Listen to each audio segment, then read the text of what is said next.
How to upload pictures on TikTok Lite. Hi everyone, welcome back to our channel app guide. In today's video, I'll simply guide you on how you can upload pictures on the TikTok Lite app. So make sure to watch the video till the end.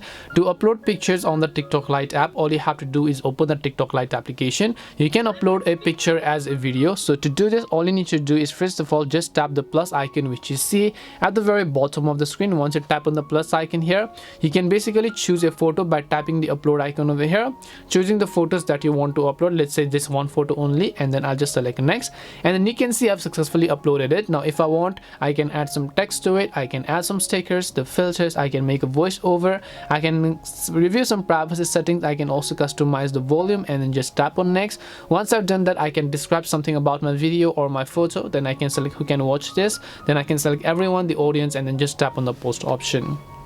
This is how you can go ahead and then post pictures on TikTok Lite.